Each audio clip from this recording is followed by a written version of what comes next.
ketika kita mendengarkan seruan untuk hidup di dalam ketaatan, marilah kehidupan kita taat kepada Tuhan.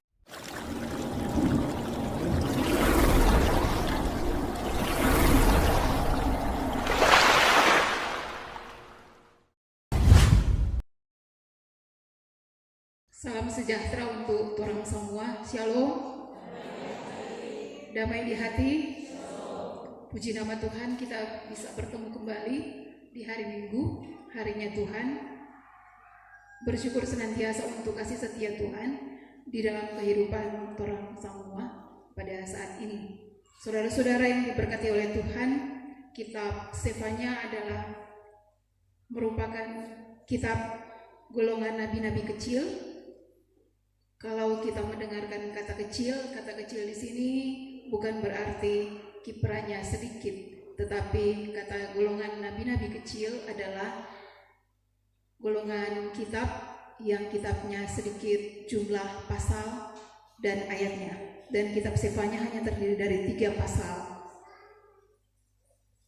Yang perlu kita ketahui dari kitab Sefanya adalah Sefanya memberitahukan bagaimana Allah itu dari 2 sisi. Kalau kita hanya mengenal Allah dari sisi Allah yang mengasihi, Allah yang menyayangi, Allah yang mengampuni, di kitab Sefanya memberitahukan kepada kita bahwa ada sisi yang lain dari Allah, yaitu Allah akan menghukum siapa yang tidak taat kepadanya. Dan itulah isi nubuatan dari kitab Sefanya. Dan kalau kita ingin mengenal siapa sebenarnya Sefanya ini, itu ada di pasal yang pertama. Siapa Sefanya? Sefanya itu katanya firman Tuhan datang kepada Sefanya bin Kusi bin Gedalia bin Amaria bin Hizkia pada zaman Yosia anak Amon, Raja Yehuda.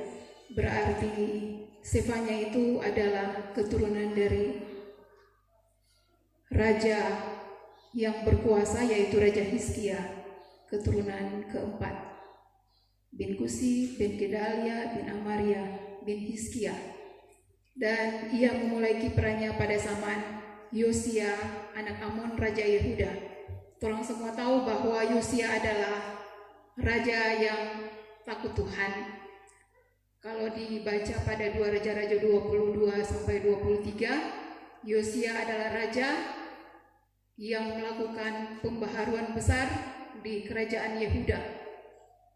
Yosia lah yang menemukan Taurat Tuhan dan membacakannya kepada umat. Yosia juga yang merayakan Paskah yang sudah lama tidak dirayakan pada saat itu. Karena kalau keturunan Hizkia berarti Hizkia anaknya Manasye, kemudian Manasye ada Amon, kemudian ada Yosia.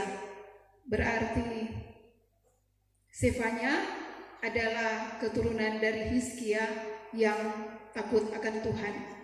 Orang tahu bahwa Raja Manasye adalah raja yang jahat, yang tidak taat kepada Tuhan, yang menyembah Baal. Ada, kalau ingat di sekolah minggu dulu, Manasye lah yang mempersembahkan anaknya di persembahan di meja Baal, dan anaknya Amon juga adalah raja yang tidak takut Tuhan. Dan setelah itu ada Yosia, raja yang takut Tuhan, yang membuat reformasi besar pada pemerintahan yang ada di kerajaan Yehuda pada saat itu. Kalau mau dipikir-pikir, sebenarnya kenapa sampai Tuhan memberitahukan lewat nubuatannya kepada Sefanya bagaimana Tuhan akan menghukum umat, padahal pada saat itu Sefanya berkiprah pada zaman di mana Yosia adalah raja yang takut Tuhan. Kalau dilihat dalam sejarah, memang benar pada saat itu Yosia melakukan pembaharuan di kerajaannya, namun ada juga orang yang pada saat itu tetap menyembah kepada dewa Kanaan, dewa Baal, yang kalau orang baca di pasal 1 ada dewa Milkon yang disembah di kerajaan itu. Jadi ada juga umat yang takut Tuhan dan ada umat yang tidak takut Tuhan. Oleh karena itu, Stefanya dihadirkan oleh Tuhan untuk memberitahukan bahwa kalau kita tidak hidup di dalam ketaatan kepada Tuhan, maka pasti ada penghukuman. Oleh karena itu, ketika kita berbicara soal halik semesta, kita juga tahu bahwa ada dua sisi dari Allah.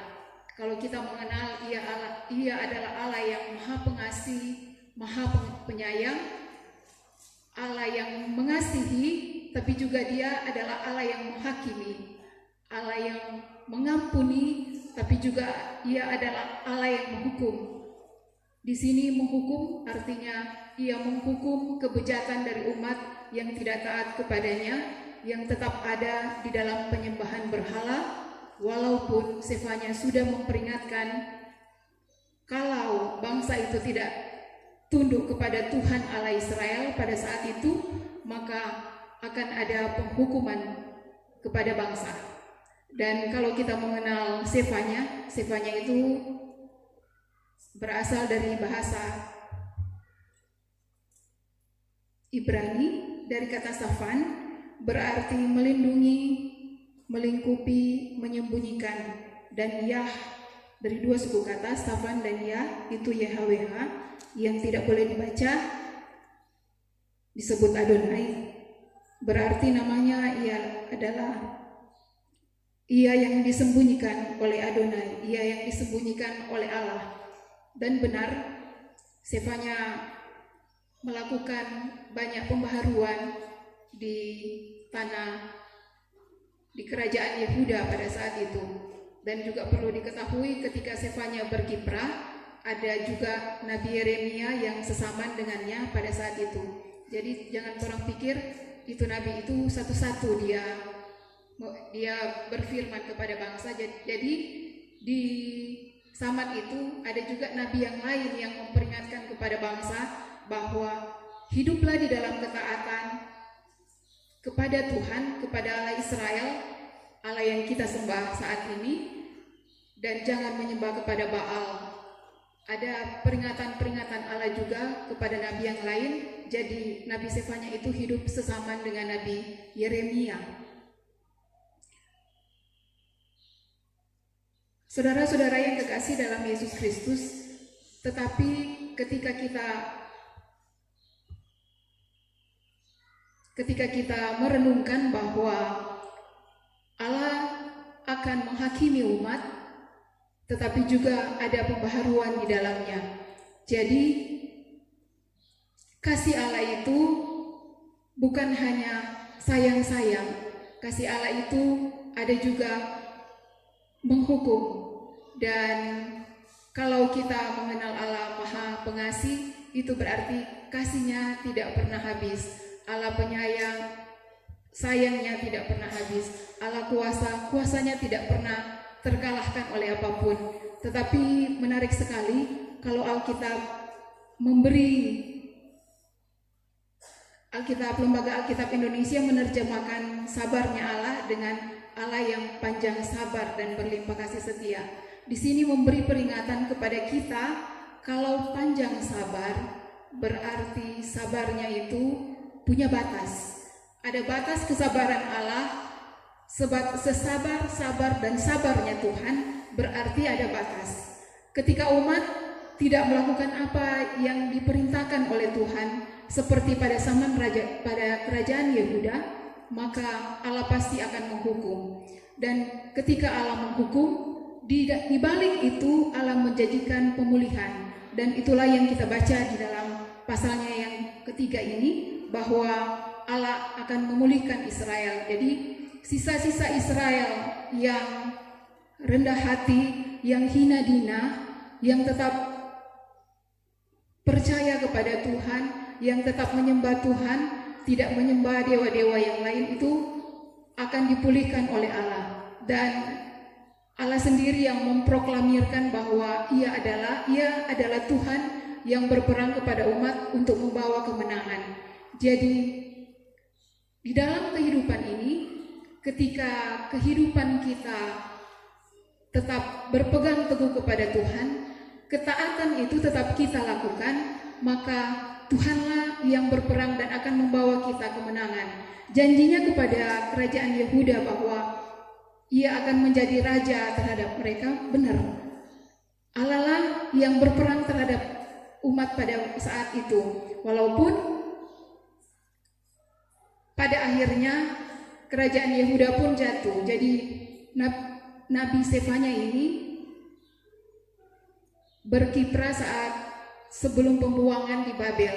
Jadi banyak juga dari umat yang pada saat itu tidak mendengarkan apa perintah, apa ketetapan, apa peringatan dari nabi-nabi yang sudah diutus oleh Tuhan. Dan akhirnya kerajaan Yehuda pun jatuh ke dalam pembuangan. Pada saat itu ada Asur yang menjajah Yehuda, dan Yehuda masih aman-aman saja mendapatkan kemenangan. Tetapi ketika datang bangsa Babel, akhirnya mereka diambil dan dibuang ke Babel. Jadi berita penghakiman yang diberitakan oleh Nabi Sefanya itu tidak serta-merta didengar oleh seluruh umat. Ada umat yang mendengarkan bagaimana Sefanya memperingatkan akan dosa, bahwa ada konsekuensi dari setiap perbuatan yang dilakukan oleh bangsa, tetapi ada juga umat yang tetap percaya kepada Tuhan. Nah, umat yang tidak mendengarkan apa yang diperintahkan oleh para nabi ini, itulah yang akhirnya hancur dan dibuang ke Babel. Dan Allah sangat murka pada saat itu, sehingga Ia membiarkan umat pilihannya itu diperangi oleh bangsa lain. Satu bentuk penghakiman, satu bentuk hukuman yang diberikan oleh Tuhan terhadap umat yang tidak pernah mendengarkan apa yang diserukan oleh Nabi pada saat itu. Demikian juga saudara-saudara yang kekasih dalam Yesus Kristus, di dalam kehidupan kita, kalau kita berpikir suatu saat nanti Allah akan membela kita, akan berperang terhadap kita, tetapi dosa selalu kita buat. Jadi kita orang berpikir backing dosa aja terus, Senin sampai Sabtu backing dosa. Yang penting gua hari Minggu ada hari pengampunan dosa. Jadi backing jo dosa terus. Pengampunan dosa kok itu pasti ada. Toh Allah maha pengasih dan maha penyayang. Syukur-syukur orang backing dosa hari Minggu boleh bangun. Bagaimana kalau hari Sabtu itu orang soalnya tidak bangun? Bagaimana dengan pengampunan dosa yang orang harapkan? Oleh karena itu, ketika kita mendengarkan seruan untuk hidup di dalam ketaatan, marilah kehidupan kita taat kepada Tuhan. Tidak miring dan serong ke kanan ke kiri, menyembah kepada Allah lain. Orang tahu bahwa sekarang ada bentuk berhala baru, teknologi baru yang diciptakan oleh Tuhan, tetapi kadangkala orang salah pergunakan. Teknologi ini bisa menjadi berhala baru yang bisa orang sembah. Karena waktu yang orang pergunakan lebih banyak orang berkutat dengan orang media sosial dan orang melupakan akan Allah.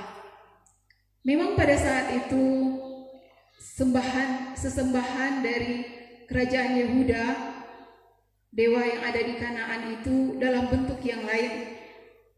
Tetapi pada saat ini orang perlu untuk mewaspadai bahwa teknologi bisa menjadi ilah bagi kita ketika kita begitu berpaut kepadanya, melupakan waktu-waktu yang seharusnya untuk Tuhan, tetapi kita berkutat dengannya dan kita lupa akan waktu kita harus menyembah Tuhan, kita harus beribadah kepada Tuhan.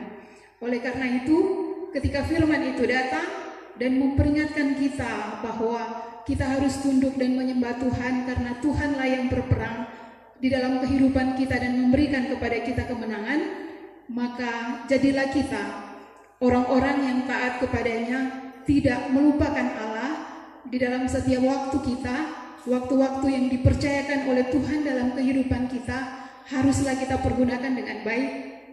Dan ketika kita menjadi orang yang taat kepadanya, maka mahkota kemenangan yang dijanjikan oleh Tuhan pasti akan menjadi milik kita. Jadi kitab Sefanya ini memberikan kepada kita satu pengertian bahwa ketaatan itu mutlak. Ketika ada waktu untuk Tuhan, pergunakanlah untuk Tuhan.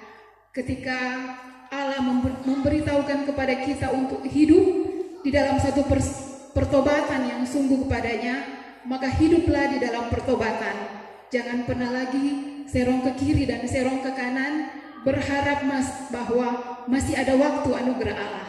Bagaimana kalau waktu anugerah Allah itu berhenti dan kita sedang ada di dalam dosa? Jadi pertobatan itu mutlak di hadapan Allah, ketaatan itu pun mutlak di hadapan Allah. Karena itu, hiduplah di dalam pertobatan dan ketaatan mutlak di hadapan Allah hari lepas hari, sehingga iman kita semakin bertumbuh kepadanya, dan ketika suatu saatnya nanti Allah mendapati kita setia kepadanya. Inilah firman Tuhan bagi kita. Amin.